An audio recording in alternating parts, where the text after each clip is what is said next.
in the same way that I was a kid, I'm switching hands now, who had a whole bunch of mystical, meditative, weird experiences traveling out of body and energetic stuff and whatever as a kid, but was also like physics major, chemistry major, good at math, and then, you know, electrical engineering, and then biostatistics, and then medicine, and then, you know, all that stuff. Like these two, obviously, this Daniel was being taught that the other Daniel was totally crazy and or needed meds.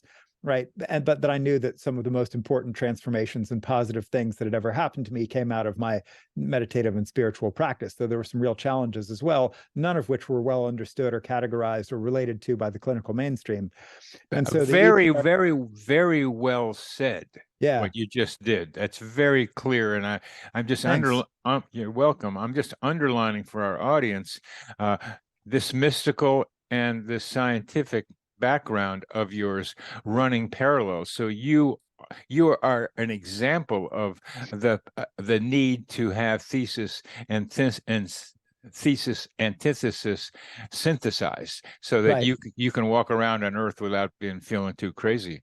Something, or even if you're feeling crazy, to relate to that skillfully and have good support, right? So right, and to have it not be stigmatized, but instead realize its potential healing potential, and the sort of, you know, that some of the weird instabilities that can occur as the code is being rewritten while the operating system is still running, and some of these paradigm upgrades or shifts, right, that those might have some reasonable support by this side of the world. Because again, you know, as doctors, you know, we went into this to know things and help people. Hopefully that's why everybody went into this. Yeah. And yet they don't know a lot about this stuff, and they're not that good at helping people with it. And so the goal of the EPRC is to help everybody, right? If the aspiration of the people on the path is to do well, and the aspiration of the clinical world is to help everybody do well, well, then we've got a natural alignment here that just needs some superficial stuff, maybe.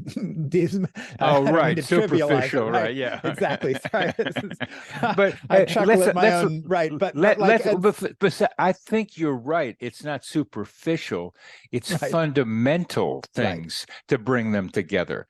Sure. But also to speak everybody's epistemological language. What kind of evidence quality does this world need to incorporate some of this stuff into its world? And that's the task of the EPRC to figure out. And what kind of evidence quality do the people in the mystical realm need to be able to get the scientific ideas in there too? Because there's still a lot of good ideas in the process of science and in discoveries of science.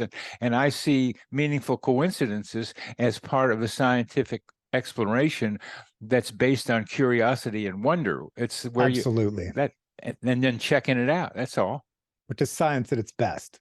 Right, rather than science that it's contracted, you know, we know the way, and the way is the way, and all evidence to the contrary we just ignore or dismiss or do whatever, right? So science at its best has that spirit, and that's very much the spirit of the EPRC as well.